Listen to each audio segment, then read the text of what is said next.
नमस्कार मित्रों, जय हिंद, गुड मॉर्निंग। आज है 20 मई और हम लेकर आए हैं आपके लिए 20 मई के बहुत ही ज़्यादा महत्वपूर्ण करंट अफेयर्स के प्रश्न। तो देखते हैं आज का अपना पहला प्रश्न। आज का पहला प्रश्न है, विश्व मधुमक्खी दिवस मनाया जाता है। तो विश्व मधुमक्खी दिवस आज ही मनाया जाएगा 20 मई को। इसका राइट आंसर डी होगा। इसके साथ में हम पहले वाले जो भी डेज मनाए गए हैं उनके बारे में थोड़ी चर्चा करते हैं। 16 मई को मनाया था हमने सिक्किम राज्य का स्थापना दिवस और राष्ट्रीय डेंगू दिवस। 17 मई, तो 17 मई को मनाया गया था विश्व दूरसंचार दिवस। फिर बात करते हैं 18 मई की, तो 18 मई को मनाया गया अंतर्राष्ट्रीय संग्रहालय दिवस और 20 मई को विश्व मधुमक्खी दिवस। अब विश्व मधुमक्खी दिवस के बारे में थोड़ी डिटेल से चर्चा करते हैं। मधुमक्खियों के महत्व के बारे में जागरूकता बढ़ाने एवं उनके द्वारा यानी उनके सामने आने वाले खतरों और टिकाऊ विकास में उनके योगदान के लिए संयुक्त राष्ट्र संघ ने 20 मई को मधुमक्खी दिवस मनाने की घोषणा की थी। यानी इसको मनाने की घोषणा संयुक्त राष्ट्र संघ के द्वारा की गई। आगे बात करते हैं हम, तो 20 मई को एंटोनी जानिसा का जन्मदिन मनाया जाता है। तो एंटोनी जानिसा का जन्मदिन से मधुमक्खी दिवस से क्या संबंध है? तो उनका संबंध ये है कि उन्होंने क्या किया था, 18वीं शताब्दी में अपने मूल यानी ये कहाँ के रहने वाले थे, ये थे स्लोवेनिया। स्लोवेनिया में आधुनिक मधुमक्खी पालन तकनीकों का बीड़ा उठाया था। इसी कारण से इन्हीं के जन्मदिवस के उपलक्ष्य में ये मधुमक्खी दिवस मनाया जाता है। अब ये देखते हैं कि जो मधुमक्खियाँ हैं ये किस जगत के सदस्य हैं। तो इनके बारे में देखते हैं। ये जंतु जगत में मधुमक्खी है, ये आर्थ्रोपोडा संघ के कीट है।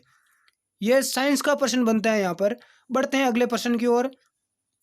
आज का अपना दूसरा प्रश्न, हाल ही में किस राज्य सरकार ने चरण पादुका पहल की शुरुआत की है? ए है राजस्थान, बी है मध्य प्रदेश, सी है गुजरात, डी है उत्तर प्रदेश। तो चरण पादुका पहल की शुरुआत मध्य प्रदेश सरकार के द्वारा की गई। इसका राइट आंसर बी होगा। अब ये चरण पादुका नाम आया है तो आप सोच रहे होंगे ये क्या है। तो इसके बारे में देखो हम चर्चा करते हैं थोड़ी कि अभी हाल ही में लॉकडाउन चल रहा है। तो लॉकडाउन में बहुत सारे जो प्रवासी मजदूर हैं जो पैदल चलकर मध्य प्रदेश से बिना चप्पल जूतों के गुजर रहे हैं, उन्हें सरकार चप्पल जूते उपलब्ध करवाएगी। ये बहुत ही अच्छा कदम उठाया है एमपी सरकार ने। अब हम मध्य प्रदेश के बारे में थोड़ी जानकारी यहाँ प्राप्त करते हैं। तो मध्य प्रदेश की राजधानी भोपाल है। यहाँ के मुख्यमंत्री है शिवराज सिंह चौहान। मध्य प्रदेश के राज्यपाल की बात करें तो लालजी दास टंडन। और अभी देखो हाल ही में मध्य प्रदेश क्यों चर्चा में रहा है, तो देश की पहली एफआईआर आपके द्वार योजना की शुरुआत मध्य प्रदेश ने की है।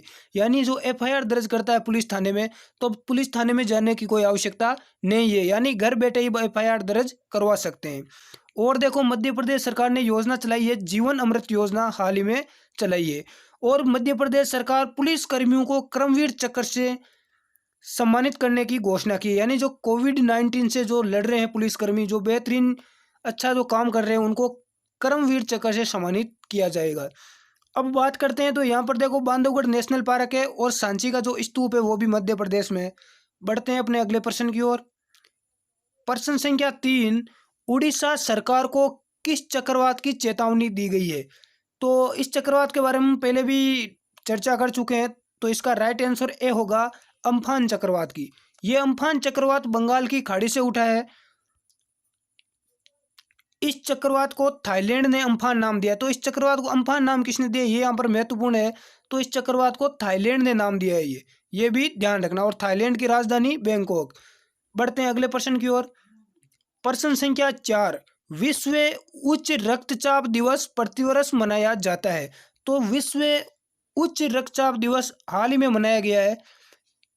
तो ये कब मनाया गया? बहुत ही ज़्यादा महत्वपूर्ण प्रश्न है एग्जाम की दृष्टि से, क्योंकि इस प्रकार के प्रश्न कई बार पूछे जाते हैं। तो इसका राइट आंसर सी होगा, 17 मई को। 17 मई को। तो इसके बारे में हम थोड़ी डिटेल से चर्चा करते हैं कि इस दिवस को उच्च रक्तचाप के बारे में लोगों को जागरूकता यानी लोगों को जागरूक करने हेतु मनाया जाता है। यानी ब्लड प्रेशर जो बीपी हाई हो जाती है, इसकी शुरुआत 2005 में हुई है। बढ़ते हैं अगले प्रश्न की ओर। प्रश्न संख्या 5, कर्नाटक सरकार ने लॉकडाउन में किन 4 राज्यों के लोगों को प्रवेश पर प्रतिबंध लगाया है? यानी प्रश्न समझो कि प्रश्न ये है कि जो कर्नाटक सरकार है, तो कर्नाटक स्टेट के अंदर किन 5 राज्यों के लोग प्रवेश नहीं कर सकते। बहुत ही अच्छा प्रश्न है। तो इसमें देखो तमिलनाडु, महाराष्ट्र और गुजरात और केरल, इन 4 स्टेट के लोग कर्नाटक राज्य में प्रवेश नहीं कर सकते हैं। तो यहाँ बात करते हैं हम थोड़ी कर्नाटक के बारे में। तो कर्नाटक की राजधानी है बेंगलुरु, सभी को पता है। यहाँ के मुख्यमंत्री है BS येदियुरप्पा और यहाँ के राज्यपाल है वजुभाई वाला। बढ़ते हैं अपने अगले प्रश्न की ओर। प्रश्न संख्या 6 है, भारत किस उद्देश्य के लिए विश्व स्वास्थ्य सभा के 61 देशों के साथ आया है। प्रश्न समझ गए होंगे आप कि भारत है वो किस उद्देश्य को हासिल करने के लिए या पूरा करने के लिए विश्व स्वास्थ्य सभा के 61 यानी 61 देशों के साथ में मिलकर काम करेगा। ए है कोरोना की दवा खोजने के लिए, बी है कोरोना के स्रोत को जानना, सी विश्व शांति समझौते के लिए और डी है इनमें से कोई नहीं। तो इस प्रश्न का राइट आंसर बी होगा। क्या होगा? बी, जो कोरोना के स्रोत को जानने के लिए इन देशों के साथ मिलकर आगे कार्य करेगा। तो यहाँ WHO विश्व स्वास्थ्य संगठन के बारे में हम थोड़ी जानते हैं कि WHO का पूरा नाम विश्व स्वास्थ्य संगठन, इसका मुख्यालय है जिनेवा स्विट्जरलैंड में और इसकी स्थापना हुई थी 7 अप्रैल 1948 में और इसी कारण से 7 अप्रैल को विश्व स्वास्थ्य दिवस मनाया जाता है। बढ़ते हैं अगले प्रश्न की ओर। प्रश्न संख्या 7, किस संस्था के अनुसार कोविड-19 की वजह से वैश्विक अर्थव्यवस्था को 5,800 से 8,800 अरब डॉलर का नुकसान हो सकता है। ए है WHO, बी है यूनेस्को, सी है ADB और डी है DRDO। तो इस प्रश्न का राइट आंसर सी होगा, ADB। तो देखो ये ADB, ये प्रश्न अपना यहीं समाप्त नहीं होता है। अब ADB क्या है इसके बारे में थोड़ी हम डिटेल से चर्चा करेंगे। तो ADB का पूरा नाम देखें तो इसका फुल फॉर्म है एशियन डेवलपमेंट बैंक। इसकी स्थापना हुई थी 1966 में और इसका मुख्यालय है मनीला, फिलीपींस के अंदर। बढ़ते हैं अपने अगले प्रश्न की ओर। प्रश्न संख्या 8 है, जियो प्लेटफॉर्म में अब जनरल अटलांटिक ने कितने प्रतिशत हिस्सेदारी खरीदने का निर्णय लिया है। तो जियो प्लेटफॉर्म में अब जो अटलांटिक है ये अपना कुछ हिस्सेदारी खरीद रही है जियो से। तो कितनी खरीद रही है? ये 1.34% खरीद रही है। बढ़ते हैं अगले प्रश्न की ओर। प्रश्न संख्या 9 है, भारतीय वित्त मंत्री ने भारत में डिजिटल शिक्षा के लिए कौन सा कार्यक्रम शुरू किया है। ए है ईमेल, बी है ए विद्या, सी है भारत पढ़े ऑनलाइन, डी है डिजिटल इंडिया। ये बहुत ही अच्छी यहाँ पर शुरुआत है। तो वित्त मंत्रालय की बात है तो वित्त मंत्री कौन है? ये है निर्मला सीतारमण। तो इस प्रश्न का सही उत्तर होगा बी, ई विद्या ऐप। इसमें क्या होगा कि सरकार है वो ई विद्या कार्यक्रम के रूप में प्रत्येक ग्रेड के लिए टीवी चैनल शुरू करेगी। यानी कि अब आप सरकार ऑनलाइन, सरकार के द्वारा निःशुल्क आपको घर बैठे ही पढ़ाया जाएगा।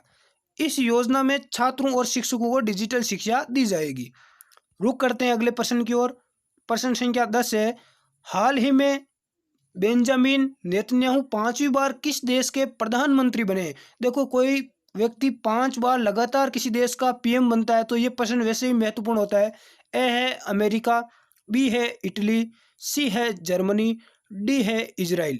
तो ये बने हैं इजराइल के। इसका राइट आंसर डी होगा।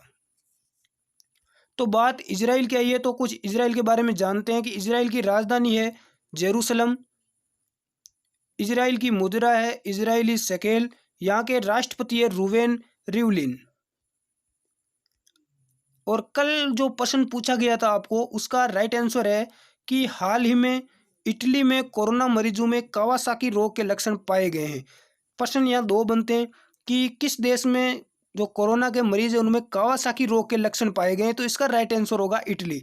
अब इटली में जो कोरोना मरीजों में किस रोग के लक्षण पाए गए ये भी प्रश्न बनता है, तो ये कावासाकी रोग के। आज का आपके लिए प्रश्न है, इसका उत्तर हमें कमेंट बॉक्स में जरूर दें आप। इससे आपका ज्ञान पीछे का अपडेट होता रहेगा। प्रश्न है कि केंद्र सरकार ने कोविड-19 की वजह से देशव्यापी लॉकडाउन को चौथी बार कब तक के लिए बढ़ाया है। ए है 30 मई, बी है 5 जून, सी है 1 जून, डी है 31 मई। इस प्रश्न का उत्तर आप हमें कमेंट बॉक्स में दें। हमारी टीम आपके हर कमेंट को रीड करती है। और आज आपके लिए एक प्रश्न और है, उसका भी जवाब देना है। 2 प्रश्न डाले गए हैं। ये प्रश्न बहुत ही अच्छा प्रश्न है। देखते हैं कि आपको कितना नॉलेज है। विश्व की सबसे स्वच्छ राजधानी किस देश की है? यानी किस देश की राजधानी सबसे स्वच्छ है, यानी साफ सुथरी है? ए है न्यूजीलैंड, बी है अमेरिका, सी है थाईलैंड, डी है ब्राज़ील। यहाँ पर 4 देशों के नाम दिए गए हैं। किस देश की है उस देश का नाम बताना है, और उसकी राजधानी क्या है उसका भी नाम आपको कमेंट करना है। तो आज की ये क्लास आपको कैसी लगी हमें कमेंट करके ज़रूर बताएं। अच्छी लगी हो तो लाइक करें, ज़्यादा से ज़्यादा अपने मित्रों को शेयर करें। धन्यवाद। जय हिंद।